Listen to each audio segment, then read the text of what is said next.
speaker for this evening, Justin.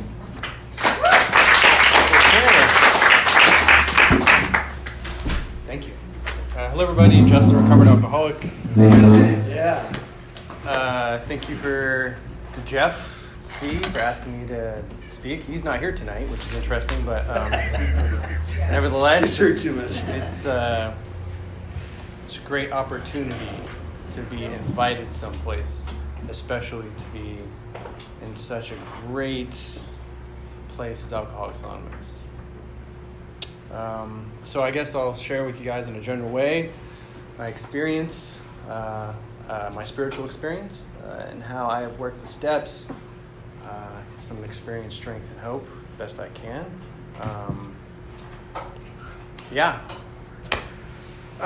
So before I begin, I'd sort of like to say that I have a sobriety date, which is November 23rd, 2012. So I'm in the 9th year of recovery by the grace. Yes. It works. I've worked all 12 steps several times. I have 3, maybe 5 sponsees. It depends who you ask. I have a sponsor, Rick B. out of Nevada Fellowship. He has 40 years in the program, clean and sober. I pray, I meditate. I attempt to increase my conscious contact with the power greater than myself that I believe in on a daily basis. So this morning, in case I don't get to it by the end of the share, what things are like today. I went to bed and I slept, right? Didn't used to do that. 8 hours. I got up, I did some self-care, I took a shower, I drank coffee, I got some sunshine for 10 minutes, made myself a healthy meal, texted my fiance, did about 27 minutes of prayer and meditation, listened to an hour-long spiritual thing on YouTube, called a couple alcoholics, didn't talk to anyone, and then made some soup for my soon-to-be mother-in-law, who had just had ankle replacement surgery, and drove it out to Oakland before I came here to help out. Those are all things I couldn't show up. I couldn't participate in other people's lives. I couldn't be where I said I was going to be. I couldn't stay sober. Meditation, which is off the table. Sleeping, no. Eating on a regular basis, I was living on the dollar menu at the BK. I don't even think that's a thing anymore. Literally, for over a year, Yeah, what a trip, right? What a trip. And here I am before you today, a sober man who is going to tell you what it was like. So essentially, things seemed pretty swell when I was a kid, until the age of about 6 or 7, until my parents got divorced. Then things started getting kind of weird, and I remember there was this one Easter where my newly born sister, my big brother Eric, and both my parents, we went to Sebastopol and were making apple juice, like picking apples, churning them, pressing them, right? It was this awesome experience on Easter Sunday, and then we looked for the large egg, and my brother was hid the egg, so he was telling me where it was. It's a very joyous experience, as a kid looking for chocolate, right? Seeking. And then we had lunch in the sunshine, and I remember being a very fond memory. There was none of this how much chocolate am I going to have tomorrow? Or, is Billy playing better than I am, right? All of that internal monologue that came a little bit later. I didn't know that things could be any different than the way that they were, because I was just being in the present. The self-centeredness of alcoholism, as I refer to it, started just right after that. So my parents got divorced, split households, less supervision. I remember, 6th grade, Mr. Terry's class. I felt very uncomfortable in my own skin. I was sitting in class, one big classroom with all the kids, and I thought people were talking about me, and I felt I don't know, just something was missing. And so I raised my hand, asked for the bathroom. We said yeah, and I walked out of the door, and the door had some things so you couldn't see through the window. And I took a second, and then I put my ear to the door because I was sure I was going to hear people, "Oh, Justin, he's such stupid," or "he can't read," or whatever, whatever my mind was telling me was other people were talking about. And I was convinced, and I listened and I didn't hear anything. And again, to me, that speaks of the driven that it talks about in the book. 1,000 forms of fear. Just my life. I could have used a Jack and Coke in 6th grade. I really could. And then I experimented with cannabis for the first time. That went terribly wrong. My friend thought that he sprained his ankle, and so we carried him 6 miles. It was just a bad first experience, but very exciting. Intriguing to me, a young alcoholic. I remember in high school, one of the first, backtrack a little bit. So one of the first drinks I ever took intentionally, right, was this, it was a Super Bowl Sunday. I was maybe 12 years old or so. Me and my best friend Zach, who was a neighbor kid, we went down to the local store, Spears, this is in Forestville in Sonoma County, and convinced him to steal a bottle of alcohol, right? Because I was too scared to do it. And, right? Checking the place out, looking for no people, and then he steals a bottle, and we go, and we look at it, and we don't know what any alcohol is from any else. It was Bombay Sapphire, this pretty bottle at that. And we took it home, and it was disgusting. Could barely drink it. And, we didn't know anything about it, so we tried to make some. We were in such a hurry, we forgot to get the nachos for that we're gonna eat, so we tried to make nachos without chips. And we're drinking this stuff, and it was gross. We couldn't really get it down. So, but I knew that song by Snoop Dogg, "Smoking Indo, Sipping on Gin and Juice, Laid Back." So we got some juice, and we mixed it with the gin, and commenced to try and have a good time, right? I saw the adults doing it, right, and they seemed to cheer up a little bit, that the rules relaxed, and that was attractive to me. I was like, okay. So we put the juice in it, commenced to drink it, right? We finished off a fifth, 2 12-year-olds. I remember my shoulders felt a little less pressure on them. I could take a deep breath, life wasn't such a big deal for a little while. And, it started to fade off, and then I was like, all right, Zach, you got to go steal another bottle. And he's like, no, I'm tired. I'm going home. I'm going to sleep. This is my best friend. I talk with him every day. But after he decided that he didn't want to go to the store, I didn't talk to him for 3 weeks. Yeah. And it's probably not a normal reaction to consumption of ethyl alcohol. Wanting more after a child has half a fifth, and then getting resentful towards people who won't help you get it. I was one of the first experiences in high school. It was this party, right? Big kegger, first kegger probably I ever went to. Everybody was there, right? Everybody who was everybody. In high school, I wasn't particularly popular, but I wasn't unpopular. I was just somewhere in the middle. And I had friends, and the friends were there, and I was scared to get out of the car and go to the party because I heard people yelling and different things were going on, and there was a lot of people. I didn't really want to be around everybody, so somebody handed me a beer, and I was like, oh, okay. And I drank the beer, and nothing really happened. And then a minute later, this guy who I kind of looked up to, who was a sports guy, jock kind of thing, and I'm 15 or something. And he's like, oh, hey man, how you doing? He's talking to me like we're best friends. This is very peculiar to me because I've never talked to this guy before. And I was like, oh yeah, okay, this is cool. We're friends now, And then he hands me the beer. I drink the beer, and I was like, oh, now we're really good friends, right? And suddenly I'm friends with all these people who I never really talked to, or people who didn't want to associate, right? I felt like I got a little taller, acne fell off my face. I was buff all of a sudden, right? I could dance, you know what I'm saying? Anyway, so all of that happened, yeah. And when I set out that night, my objective was to even skip the party and to just be by myself. But I ended up being with the friends, go to the party, right? All this stuff happens. Ended up blacking out. Came to the next day. My friend is mad at me. I don't know why, right? He won't talk to me, but I know something's wrong. Can't remember anything. And then he's like, oh man, you pissed in my car last night. And I was like, what? Nah, man, I wouldn't do that. Come on, quit joking, right? So we're getting ready to go to the school, and I get in the passenger seat of the car, and I can smell urine, right? That was not good. I had this sinking feeling, right? The book calls it pitiful and incomprehensible demoralization, yeah? The shame, guilt, and remorse crept inside of me. And I didn't like that feeling, and I tried to shake it off, and it wouldn't go.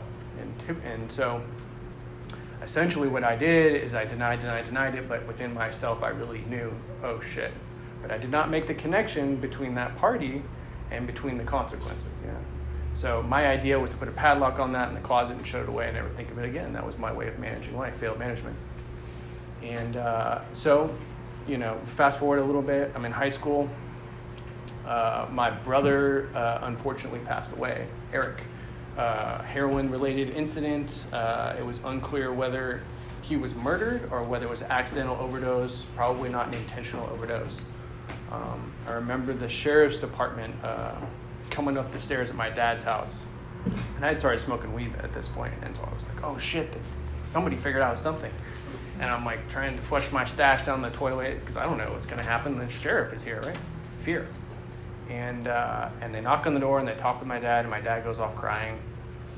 And I was like, oh, like what happened? Something's not good here. And I could sense a disturbance, my intuition was telling me. And he comes back and he sits down with myself and my sister, and he says, I have some sad news. Your brother Eric has passed away. And we all cried. And that was a very pivotal moment in my life where something happened inside of me. I think I made an unconscious decision that there was no God. And the pain I was experiencing, I did not understand. I didn't have the tools to deal with, and I couldn't comprehend the vastness of what had just occurred, but I knew it sucked. And so when I started going to school, I started wearing a hood. I was kind of depressed, and like marijuana, a little bit of other forms of alcohol, cocaine, right? The pills, yeah. Everything seemed to be much more appealing at that point. Like I could feel better. Why do I want to feel shitty? And so I had arrived essentially, and I experimented with these various forms of alcohol. And what ended up happening was I got a little trouble. Yeah, I got busted by the principal one time for having some weed on me, suspended for 5 days, and they called the cops, right? So I'm at school, sophomore, junior maybe, and they search me. They don't find the knife in my boot, so I didn't get expelled. And they have me in handcuffs. They're walking me to the cop car, right? And the bell rings in class, and all the students come out, right? Like 800, however many kids are at the school. Everybody's there, and they're all looking at me and whispering. And my reaction to that, my alcoholic thinking is like, hell yeah, I've arrived. Very sick. Like, now they're going to know not to F with me.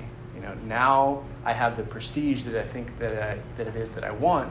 This character defect of like running my life on fear is now going to be deflated because they're afraid of me and I don't have to be afraid.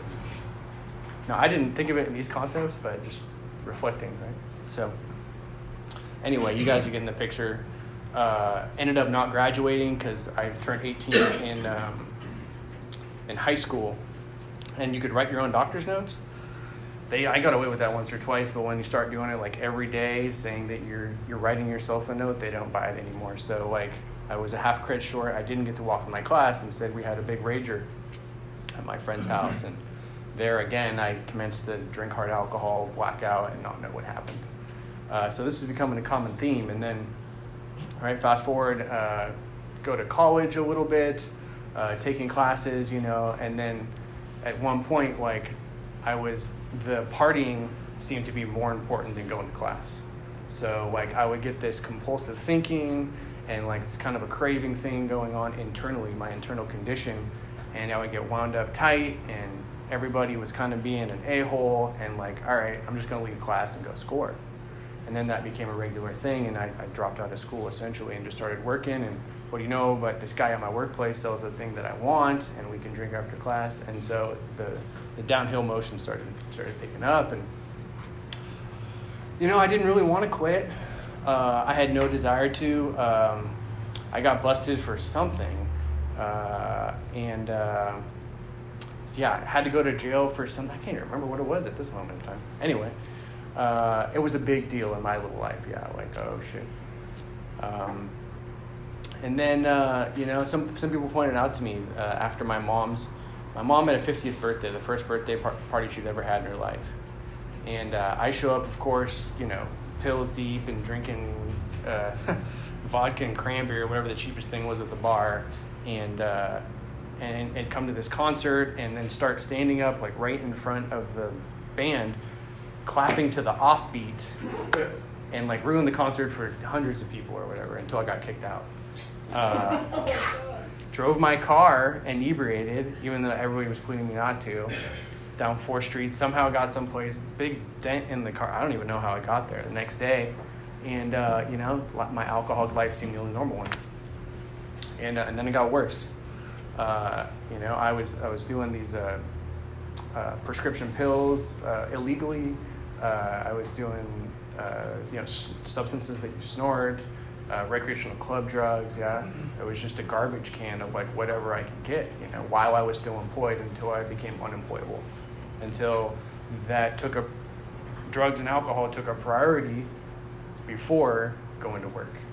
Yeah, and then I was unemployable. When I found myself unemployable, got fired from, 4 places consecutively up in Sebastopol, and I still hadn't made the connection. I knew that something was wrong. I knew that, all right, I just can't mix these yellow pills with the green pills and tequila.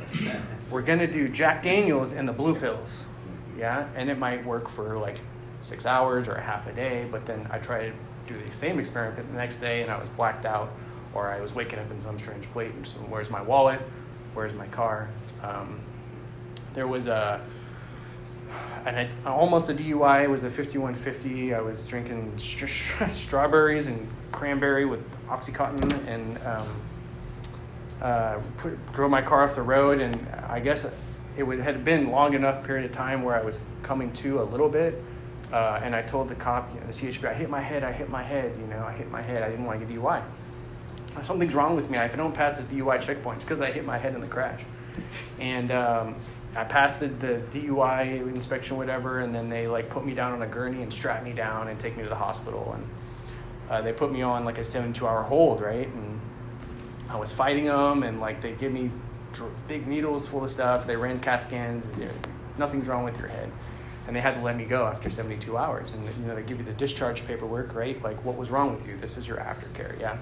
And what it says was altered state of consciousness. They had no idea what was wrong with me. They had no idea. The medical professionals couldn't explain it. And so I took that and I took it out, and there was no cops when I got out of the hospital. It was a victory. I didn't get a DUI. And I went and I scored drugs and I tried to find my car. We drove all over trying to find my car until we finally went to the impound, and there it was, up on blocks, all totaled. Something I didn't really remember. And so, that sort of led to more partying, and you guys, you get the picture, right? This is like pitiful, incomprehensible, time and time again, like doing things I didn't want to do, and then waking up and dealing with the consequences. At this point, I was on like 3-day benders, and so the amount of strange things that happened was quite great. I was like, had magnetic appeal to people in uniform all of a sudden. Like, management was awfully failing, and so I decided, I'm not gonna.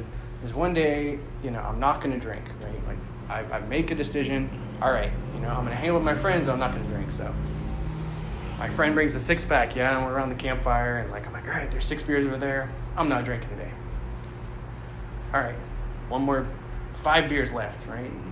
4 beers left, 3 beers left, 2 beers left, 1 beer left. Oh, it's not even enough to do anything, right? And I'm thinking, I'm not drinking, right? And for me, my record shows that if it's a question whether I'm going to drink or not, I generally drink. I'm powerless. I don't have sufficient force. So it got down to 1 beer, and then I was like, all right, well, if he's not paying attention, I could still drink half a beer, right? And then all the beers are gone, right? And I haven't drank. I was like, okay, I did it. Was I happy? No. Was I contented? No. But I did not drink. Yeah, that was sobriety to me. And then what do you know? But some other powdery substances show up later, and I'm not doing that. I'm not doing that until I was at 2 a.m. Yeah, and missed work the next day, and it was just another debacle. Lost my wallet. Had to call the taxi cab company. Hoping they give me my money back. It's just my life was unmanageable. So I realized that I made the decision not to drink, and then I ended up doing it after I was doing the drugs. So this was confusing to me. Kind of brushed to the side. And so these things basically just got worse, and I'll fast forward a little bit to my last drunk, or second to last drunk, was I was on this 3-day bender up in Sebastopol, and there was a laundromat, and I'd gone in there to wash. I was transient or homeless at this point in time, I was depending on the kindness of my friends to like sleep on the couch or whatever. And didn't have any really, all my personal belongings in my backpack. My parents said, you know, we can't see you anymore. You're harming our lives. You can't stay anywhere around. And so, inside of me, there was like this hole, like a cold wind blowing most days. And I was just inherently not okay. And so I was trying to get okay. I was trying to get that next, substance, that next drink to like make this hole close a little bit. And that was my solution. That was the only solution I had, the only solution I knew of. And essentially, I went in and I used my pocket knife to open up this machine. I thought I was trying to fix it, and there was money in it, 25 cents of quarters. I used the quarters to do my laundry for free and take a few dollars with me to go buy some dope, right? In quarters, of course. Things aren't well when you're buying it in quarters. Yeah. So, a few days later, the cops come around and they asked me, no, that wasn't me. I was there, but that wasn't me. And show me the video. And I was like, oh, I don't remember any of that. Well, I said, well, the cameras remember just fine. You're going to jail on felony burglary, right? And so, a little chunked up charge, but I definitely deserved it. And so I go to jail and I start getting honest with them inside. Like, all right, I'm on these 4 substances. I need drugs to come off, and they wouldn't give me any drugs, surprisingly, at the time. And so I was there. I tried to escape, failed escape. I broke one of the doors, pissed off everybody, put me in administrative segregation, which is maybe the 3rd time I've been in jail with like solitary confinement, right? And my mom comes to visit me, and I'm in shackles and chains with 2 guards. Yeah, and that was one of the things that hurt the most at that time. Is that she was bawling, and I'm trying to have a strong face on, trying not to be afraid, and it was painful, So essentially, when I got to court on that charge, there was a lawyer there who agreed to represent me for free. My little pride and ego, no, like, thank you.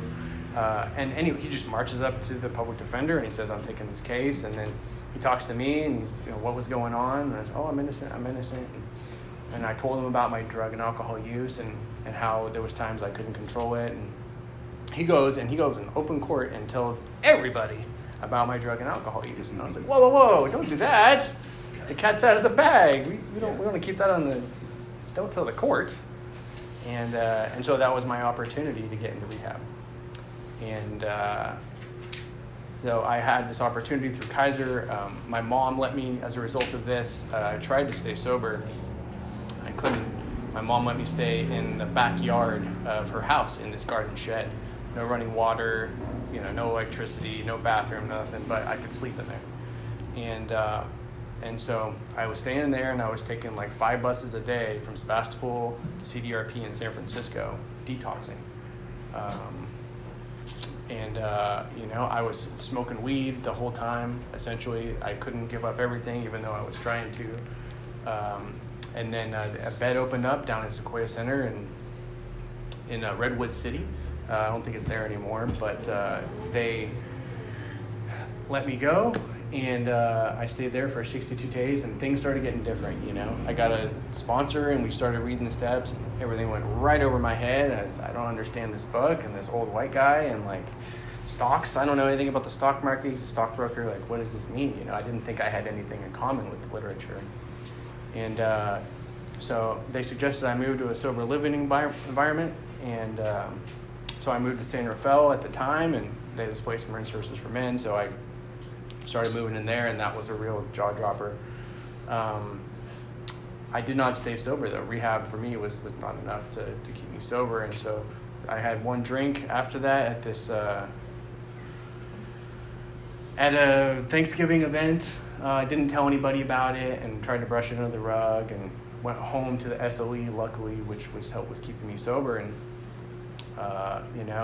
started going to outpatient, and I got a new sponsor, and things started getting different.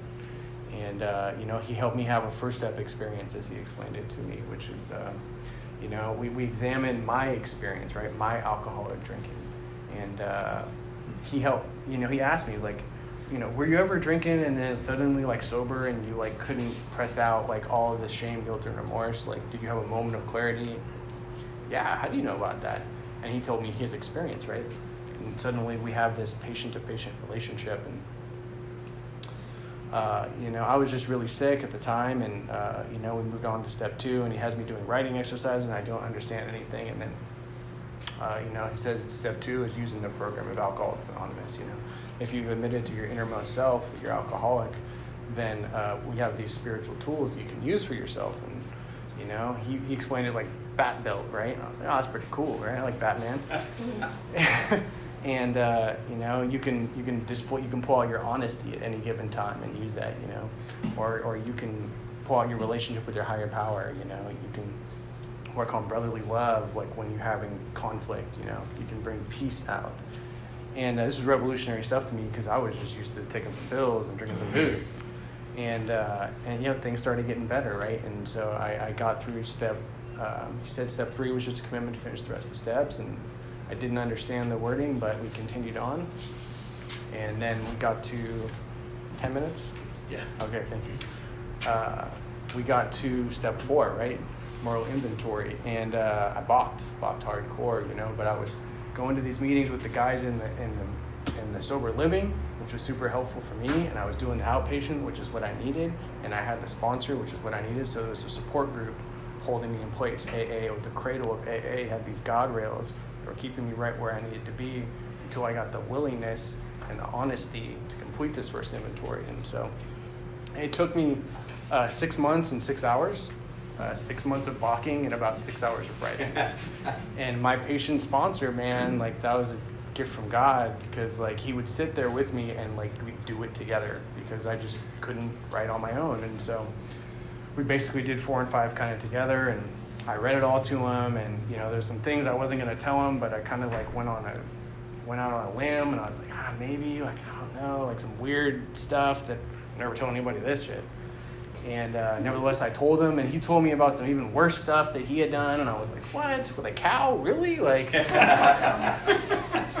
And we laughed about it, it was no big deal, right? And suddenly, after this, I didn't have a white light experience, or I didn't, feel the nearness of my Creator suddenly or anything the first time I wrote inventory, but suddenly, my perspective shifted. Yeah, it was very subtle and very kind of behind the scenes, but my thought life started changing, and the way that I perceived Earthlings and planet Earth augmented, and suddenly I could fit myself around circumstances and situations instead of you all having to change for me to be okay. And so that was very, very exciting for that to happen in my life, and suddenly I got a job, right? I'd been paying this $20 a month to the DMV to get my license back, and then I saved up enough money to get the car, and I had a year sober, right? A year sober. I think I had 10 days was my max before that, since birth. And so this was things started getting really good, and then I moved through step 5 into step 6, and that went right over my head too. And I was like, grocery handicaps, what? I'm not handicapped, and I didn't understand it. I didn't just that was the place I was at, and he helped me. We read it through the book, and made a list of these defects of character, and then he had me compare them to 7 deadly sins, and then became willing to let them go. I want you to pray for the willingness to let that stuff go. And so I started praying for the willingness, because that was the best that I could do, and my relationship with a higher power started getting momentum. And then we moved on to step 8, and he had me write letters to every single person on my 4th step, and then a few. One of them was that I thought I'd killed my grandfather, and through the 9th step amends and the 4th step inventory, I got an opportunity to see that wasn't the case. I happened to just be on vacation when he passed away. There was other ones. I was upset with my brother because he passed away, and I got to write letters to him and read them to my sponsor, and a lot of healing unfolded, cathartic events, And suddenly, I lost this willingness, the pain kind of started receding, and I didn't work the program as hard, and I started going to less meetings, and then my sponsor, Danny, relapsed. He had 2.5 years, he went on heroin. And I was angry. And I did the program of going to 1 meeting a week and working 6 days a week. And that was a hard part of my life, and I barely stayed sober through it until something inside of me, the internal condition got bad enough. This restless irritability, discontent was so severe that I was scared. I wasn't thinking of drinking, but I was scared I was going to drink. So I asked this other guy to be my sponsor, and I didn't know he had never worked the steps. He didn't even tell me, but we worked together for a while, and got back on the what do they call that, the program of action, basically, and started like making more amends. And then suddenly I understood the third step from step 9, that like I'd been, I'm going about to like pay this money back to see this guy I don't want to see, who's angry at me, and like I'm praying. It doesn't feel like good. Like I don't want to make amends with this guy. Like I shouldn't have to do this, And I pray and I do the contrary action, I do it anyway.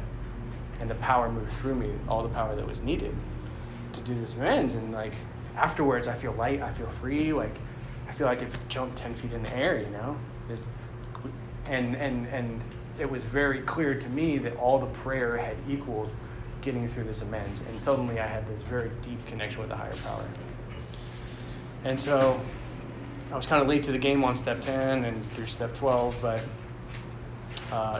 after getting another sponsor and working through the steps again, and then having problems with him, and then getting another sponsor and working through the steps again, and then working through the steps again, and then starting and joining another fellowship. I also do ACA, Adult Children of Alcoholics. I've arrived, I don't think I've arrived anywhere. I'm here now. Yeah. I have good days, I have seemingly ungood days, but ultimately you guys have taught me this program of living, a program of action, where I have this like tool in called a phone, and I can use it at any given time. I have chat groups with other sober men. Yeah, I can text them. I can call my sponsees. Yeah, I can write 10 steps on my phone. Examine where had I been selfish, dishonest, self-seeking, or frightened. What did I pack into the stream of life? Was I kind and loving to all? And I can examine myself and look at my part instead of blaming all of you for what I see in you that may not even be the case. And I think I'm out of time, but in closing, step 11, sought through prayer and meditation to increase our conscious contact. Yeah, like to me, I have a prayer and meditation practice, but like sometimes I'm lacking a little bit of willingness, and I like get up a little bit too late because I'm headed to work, right? I'm employable now, and like I sleep in like a few more minutes because went to bed too late, right? Self-centeredness. And then, okay, like now I'm late. Now I can't do a 30-minute meditation. I can do a 12-minute meditation, right? And so I do the 12-minute meditation, and maybe it doesn't sit right with me, right? And I get the opportunity to go back into meditation on my lunch break, yeah? And so, like I've discovered, right, 9.5 years sober or whatever, that like I can't get away with less than 30 minutes a day. That's just where I'm at, right? There was times I tried to work parts of the program, but I have since then come to discover that this is a 3-part program: unity, recovery, and service. And without having a 3-step, 3 legs on the stool, it's going to fall over. So like this alcoholic, I really need to like be in the fellowship. I need to carry the message. Yeah, like I need to have a relationship with a loving higher power. These are the things I need. And oh yeah, by the way, by living the spiritual life, I get to stay sober one day at a time. Not every day is like, I don't fart rainbows, Sometimes it's hard days, right? I've been kind of lonely. Like my fiance is away from the house for the first time for over 2 weeks now, and I find myself a little lonely at times, but like now I have these tools, right? Okay, I feel something wrong is inside of me, this spiritual axiom. Like, all right, go into meditation, yeah? But these are things, I could have never come up with this in self-discipline. Like, I don't want anyone, especially our new friends, to sit up here and think like, look what I've done. No. I'm just an alcoholic. I'm like 1 drink away from being right back in the newcomer seat. Yeah? And so, like, these are not my achievements. These are God's achievements. And I say the word God, but I could also say the word higher power. Yeah? Creator of the universe, whatever floats your boat. I have learned to stay open-minded, like it says in Appendix 2, to all spiritual matters. Yeah? The only thing that can defeat me is an attitude of intolerant or belligerent denial. And so it is through listening to you guys that I hear what it is I need to hear. My higher power speaks through you guys, and it gives me an opportunity to get through the day, and yet to be of service to another person, and then we keep each other sober. So thanks for letting me share.